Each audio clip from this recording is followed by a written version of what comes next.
It's the Shitcase Cinema. Isn't that corrupt? Neil Breen. That name evokes 1,000 thoughts and feelings for me. Mostly bad. Now, this is Neil's fourth movie, which came out in 2016, and look, if you're expecting this to be any different to his previous films of his that I reviewed, you're just a moron, because if anything, this is more poorly made and inept at everything it tries. So this is Pass Thru. Get excited, oh yeah. The cleanse has begun. In a nutshell, Breen once again is a star and spends most of his time in the desert just like in his other films and doing random things like spinning around or hanging out with a tiger. Yeah, a goddamn green screened tiger. Oh, and he rants about corruption as usual. The end. What more could you possibly want from life? I don't know how Neil Breen comes up with his ideas, but I'm glad that he does because they're amazing. Now, this is impossible to explain, but here we go. So it begins with lots of aerial shots of the desert. Clearly Neil's invested in a drone, so wanted to get his money's worth here. He's sleeping rough in the desert. I think he's some kind of heroin junkie, I'm not really sure. And this random guy with a gun says this to him. Clean the smuggler arrival area so the border patrol doesn't know where we're at. So Neil does as he's told, but hang on. The guy was worried about the border patrol people seeing the litter on the ground and they might become suspicious, but seeing guys with guns marching people around doesn't draw attention. Sorry Neil, but you are a total gimpoid. Anyway, we're introduced to these kids learning about science or something. What's the source? How strong is that signal? Let me see. I'm following it. I lost it. Okay, that so-called acting sets the tone. It honestly does not improve beyond whatever standard you want to class that as. Breeny Boy shoots some heroin by squirting water on his arm. I mean, look, I don't have any experience of doing this, but I think this may be inaccurate. But then suddenly, ooh, 2 Neil Breens. We're not worthy. But now he's some kind of alien, or as Neil puts it, I am artificial intelligence from far in the future. Whatever, Neil. Then a bunch of people are trying to cross the border into America, and it looks really easy to me, but that's thanks to CGI flames that weaken fences. Words fail me. This is what's led to the decline of your species. I'm missing a lot out here. I mean, I would literally have to comment over the entire movie to try and cover everything that needs to be covered, but whatever. You can have too much of a good thing, and that includes Neil Breen. See that toy robot on the floor? You know, I got really excited a few years ago when I first saw this film because I have that exact same toy robot. It's like I feel connected to Neil Breen now. This is amazing. This is my most treasured possession ever now. And if you're wondering, that's my audition, Neil. There's a weird old professor in a hospital bed, which is the same place used in Breen's Fateful Findings movie, but he doesn't seem to do anything at all. He just seems to be worshipped by these kids, and they all want to witness something in space. I don't get it. Look, it's Neil Breen mumbo jumbo. That's the best way to summarise it. Back to the people crossing the border and check out this evil bitch at work. How many months pregnant are you? 7. Oh, really?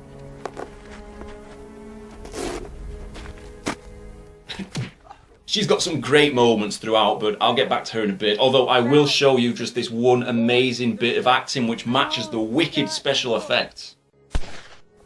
Grandma, why'd you shoot her? Because I have absolutely no value for you two on the streets. That is priceless. She's got a really big mouth as well. She reminds me of Pac-Man. Speaking of awesome acting, these 2 girls decide to run away. I mean, there's a bad guy directly behind them with a gun, but he somehow manages to miss. They escape. Cue some amazing dialogue. Why are we running? We have to keep running. Your mother's my sister. She was murdered. Well, the thing with these girls, this one is always confused when delivering her lines and just doesn't seem to know what she's doing or where she is. This one, on the other hand, just screams and shouts every single line. She's probably confused as to where she is as well and what she's doing. Breen probably drugged them both to be there, who knows. Back with Breen, and he's walking around, disappearing into the rocks, comes face to face with a tiger, which I honestly believe he put his life on the line in order to get that amazing shot. Because look, it is amazing. Breen looks confused, which is kind of how I feel right now. Then we get scenes of the immigrants all holed up and saying how bad their lives are, and well, I should be there because I feel like my life's a pile of shit right now. I should be one of them, but hey, I'm watching a Neil Breen film, so it's all good. Oh, but my favourite has to be this guy who decides to make a run for it. I'm getting out of here. Now. Oh dear me. You goon! Surely he saw the guy with the gun next to him. Proper goon. Of course, our favourite villain decides to tell them who's in charge. You belong to me. You ran away and tried to escape, and now you are mine. Why does everybody shout in this film? Here's a classic scene with her face to face with Breen. What the hell are you doing in my house? This is my universe! I will kill you. It's like they're almost trying to see who can outshout the other one. And if you're wondering what the context of this scene is where they're shouting at each other, there is no context. It makes no sense, okay? As I keep saying, it's a Neil Breen film. Stuff just is there for the sake of it. Back to Breen, and he's sat around doing nothing, and the kids are there now and totally dismiss him. Hey, have you found anything? Or seen something? Some homeless bum. That's not some homeless bum, that's Neil fucking Breen, you little shit. Man, kids and respect these days is just totally non-existent. Now the two girls wind up staying with Breen at his 5-star palace, and he even offers to clean it for them. I'll clean it for you. Oh my God! What are you doing? Talk about ungrateful, but regardless, they do stay and randomly are then folding their laundry. Is this the same day or much later? I mean, I don't get it. Looks like Neil doesn't get it either because he can't even fold up a piece of ripped cloth. Man alive, I've said it before but I'll say it again. Breen, you are a total gimpoid.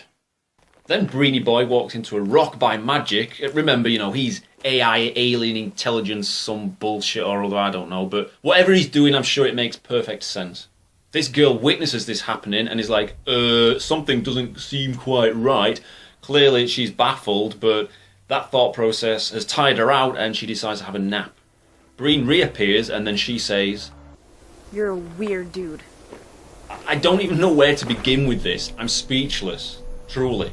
Now, during another wonderful discussion, Breen tells us his name is Till. He gets it from the back of a yogurt carton. Only it's light spelled backwards. What a crafty, clever bastard he is. Not long later, Shouty Girl uses all her brain power to spell out his name and then asks the strangest question. Have you seen the future? I am the future. Now is my top 5 random bullshit moments. Number 1, these guys driving. Oh, hang on, they're not even moving. Breen, you slacker. Number 2, the red dot. Now it appears for no reason all the time. Here, here, here, here, and so on. I mean, what the fuck does it mean? My guess is probably absolutely nothing. Breen, you raving lunatic. Number 3, epic rock fight. Don't come near me. I'll kill you, you fucker. I won't hurt you. Oh. Number 4, Breen has a broken piano in the desert. Music's magical. Anything's magic when you're involved, Neil. I'd pay good money to see you live in concert playing a broken piano, even though you've just dubbed the music in. Number 5, to prove he's not of this earth, Breen gives a kid some glitter. Now they'll believe you. Wow. I've said it before, but words just fail me. Now, the reason I'm reviewing another Neil Breen film is because I said I would if I reached a certain amount on Buy Me a Coffee, which I did in a very short space of time. That's a place where you can buy me a coffee or a beer, whatever, in a way of showing support to Shitcase Cinema, if you feel like doing so. And I must say thank you to all the fans who already have kindly donated to buy me a coffee or beer. Links below in the description, blah, blah, blah. Moving on, Breen declares he's going to wipe out a large chunk of the population. So he does. They just vanish as Breen does his thing, Thanos style. It's as if all the harmful people on Earth are disappearing. Thanks to that news report, I now understand what Breen is doing. So he wipes out all the bad people. What a lovely artificial intelligence alien he truly is. Next time we see him, he's telling people to go back to where they came from and revolt. But how can they revolt when he's wiped out all the corrupt and the bad people in the first place? You anus! Now we're at my favourite point of the film. This is where Breen teleports himself into the houses, well, green screens himself into the houses, of corrupt business officials to attend parties that never amass more than 2 or 3 people, and he always gets to have the last say on matters. Isn't that immoral? Isn't that betraying the public's trust? Isn't that corrupt? Then leaves, much to the confusion of the others. Who was that guy? I have no idea. Who was that guy? I have no idea. Then he makes them all blow up in dramatic fashion. I mean, that is budget going right up in flames there. You know, he's like the ultimate action hero. Forget Stallone or Arnie. Get Neil Breen in the next Expendables movie. This needs to happen. Now, it's been a while since I've done an annual Shitcase Cinema Awards here, but we may as well do one now. So the first award is for Best Acting, and the winner is Neil Breen. This one's for Sexiest Male. Neil Breen. Time for the Sexiest Female Award. It's probably that stunning young... No, it's Neil Breen. In this day and age, I can't say I'm fucking surprised. Okay, this one's for Best Dialogue. It's Neil Breen again. They're all Neil Breen, let's just face it. So he gets into a new studio and goes on a 5-minute rant, making some good points. The glorification of violence and corruption, as well as political correctness. And I'm just talking utter bollocks. I've eliminated 300 million humans from the planet today. In human terms, I have killed them all. Yeah, because I didn't know what eliminated meant, Neil, so thanks for that. You goon! Wow, the power is back on. Me too. So is mine. This is amazing. What's happening? How can you possibly follow that up, I hear you ask? I've waited my whole life for this. Well, next, the kids are back in action with more wicked acting. We have to call the professor now. I'm on my way to your house. I'll call right now, and I'll meet you here. Look at the professor's face. That's acting right there, folks. So they somewhat force the old fossil into his wheelchair and head out into the desert. And again, I must say, I have no idea why they're doing this. Who the hell are you? Just like to take a moment, guys, to plug my new book, which has just come out, called Unlucky 13. It's available on Kindle download and on paperback.